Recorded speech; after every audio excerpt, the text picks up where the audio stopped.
அனைவருக்கும் காலை வணக்கம். இன்னைக்கு அக்டோபர் 21 செவ்வாய்க்கிழமை.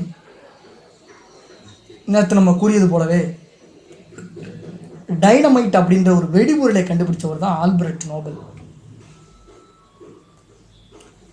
உலகின் மிக உயரிய பரிசாக கருதப்படும் நோபல் பரிசை உருவாக்கி வரும் ஸ்வீடன் நாட்டைச் சேர்ந்த அறிவியலாளருமான ஆல்பர்ட் நோபல் தான் பிறந்திருக்கார். இன்னைக்கு 21 செவ்வாய்க்கிழமை. ஸ்வீடன் நாட்டின் ஸ்டாக்ஹோமில் பிறந்தார். ஸ்வீடனோட தலைநகர் ஸ்டாக்ஹோம் தான். 1833. தந்தை கண்டுபிடிப்பாளர் மற்றும் பொறியியலாளர். இதனால் இயல்பாகவே இவருக்கு பொறியியலில் குறிப்பாக வெடிபொருட்கள் தொழில்நுட்பத்தில் ஆர்வம் வந்தது. ராயல் தொழில்நுட்ப கல்வி நிறுவனத்தில் ராயல் இன்ஸ்டியூட் ஆஃப் டெக்னாலஜி, நம்ம எப்படி பல இன்ஸ்டியூட் இருக்குது அது மாதிரி, மெட்ராஸ் இன்ஸ்டியூட் ஆஃப் டெக்னாலஜி மாதிரி இவருக்கு கல்வி பயிலும் வாய்ப்பு கிடைத்தது. தந்தையுடன் இணைந்து ஆய்வகத்தில் பரிசோதனைக்கு உதவினார். இவரது தந்தை செயின்ட் பீட்டர்ஸ்பர்க்கு சென்று அங்கு இயந்திர கருவிகள் மற்றும் வெடி உற்பத்தியாளராக வெற்றிகரமாக திகழ்ந்தார். எனவே தன் மகனை தனிப்பட்ட முறையில் பல ஆசிரியர்களிடம் அனுப்ப முடிந்தது. இதனால் வேதியியல் மற்றும் மொழிகளில் சிறந்து விளங்கினார். ஆங்கிலம், பிரெஞ்சு, ஜெர்மனி, ரஷ்ய மொழியில் சிறந்து விளங்கினார். 1850 பாரிஸ் சென்றார். பாரிஸுக்கு பெயர்றார். 18 வயதில் கண்டுபிடிப்பாளர் ஜான் எரிக்சன் என்பவரின் கீழ் சிறிது காலம் பணிபுரிந்தார்.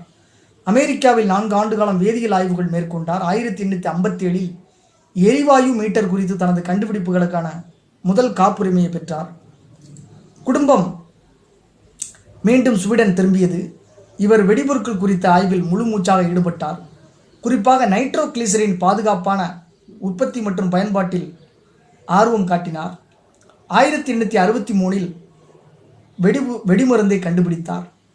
பல சிறிய மற்றும் பெரிய விபத்துக்களை சந்தித்தாலும் மனம் கலங்காமல் தன் கண்டுபிடிப்புகளின் ஸ்திரத்தன்மையை மேம்படுத்த தொழிற்சாலைகளை உருவாக்கினார். பல முயற்சிகளுக்கு பிறகு நைட்ரோகிளிசரினை விட எளிதாக கையாளக்கூடிய மற்றும் பாதுகாப்பான டைனமைட்டையும் சேஃப்டி பவுடரையும் 1867 இவர் கண்டுபிடித்தார். இதற்கு அமெரிக்காவில் காப்புரிமை பெற்றார். 1875 டைனமைட்டை விட மேலும் ஸ்திரத்தன்மை வாய்ந்த பிளாஸ்டிக் ஜெல்லட்டினை கண்டுபிடித்தார். சிறிய ஆயுதங்களுக்கு தேவைப்படும் புகை வெளியிடாத பாலிஸ்டேட் வகை கன் பவுடரையும் கண்டுபிடித்தார். ஆயுத தயாரிப்பாளராகவும் விளங்கினார். இவரது கண்டுபிடிப்புகள் மூலம் அளவற்ற செல்வத்தை ஈட்டினார். ஃபோர்பஸ் என்னும் பெரிய ஆயுத உற்பத்தி நிறுவனத்துக்கு உரிமையாளரானார். இவரது நினைவாக நோபலியம் என்று ஒரு தனிமத்துக்கு பெயரிடப்பட்டது. எண்ணெய் கிணறுகளில் முதலீடு செய்ததன் மூலம் ஏராளமான செல்வத்தை குவித்தார். சர்வதேச அளவில் 350 காப்புரிமைகளை பெற்றிருக்கிறார். 350 இன்டெலெக்சுவல் ப்ராப்பர்ட்டி ரைட்ஸ் வாங்கியிருக்கிறார். சமாதானத்தை பெரிதும் விரும்புவராக இருந்தாலும் இவரது மரணத்துக்கு முன் 90 தொழிற்சாலைகளை நிறுவினார். உடன்பாடுகளின் மொத்த உருவம். இதனால் இவரை மரணத்தின் வியாபாரி என்று கூட பலர் குறிப்பிட்டனர். 1884 ராயல் ஸ்வீடிஷ் அகாடமி உறுப்பினராக தேர்ந்தெடுக்கப்பட்டார். தனது கடைசி உயிலின் மூலம் தான் ஈட்டிய செல்வத்தில் பெரும்பகுதியை தன் பெயரிலான அறக்கட்டளைக்கு வழங்கினார். இதன் மூலம் கிடைக்கப்பெறும் வருவாயை கொண்டு வேதியியல், இயற்பியல், மருத்துவம், இலக்கியம், சமாதானம் ஆகிய துறைகளில் சிறப்பான சேவைகளையும் கண்டுபிடிப்புகளையும் நிகழ்த்துவோருக்கு இந்த விருது வழங்கப்பட வேண்டும் என்று அறிவித்தார். முதல்ல 5 துறைகளுக்கு அறிவிச்சிருக்கிறார். திருப்பி கடைசியாக கொஞ்ச நாள் கழிச்சு, எந்த வருஷம் எனக்கு ஞாபகம் இல்லை, அந்த வருஷமே அது ரொம்ப நாள் கழித்து தான் அதில் பொருளாதாரத்துக்கும் நோபல் பரிசு கொடுக்குறாங்க.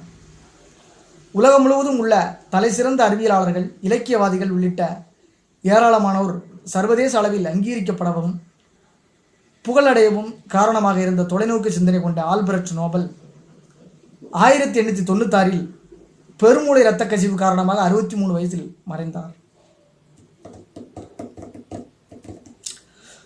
ஒரு பெரிய அடுத்தடுத்து ஒரு திருப்பம் இருக்கிற மாதிரி ஒரு அறிவு சுவாரஸ்யத்தோட ஒரு கணக்கும் எதிர்மறையான போர்க்கருவிகளை கண்டுபிடிக்கிறது, தொழிற்சாலைகள் நிறுவுறது, இந்த மாதிரி வேகமாக ஒரு வன்முறை பொருட்கள், அதுக்கடுத்து பாதுகாப்புக்கு தேவைப்படும் பொருட்கள் அப்படின்னு சொல்லி பின்னி பிணைஞ்ச அடிப்படையில் இவரை பற்றி இவரோட வரலாறு பயணிச்சிருக்கு. நன்றி, வணக்கம்.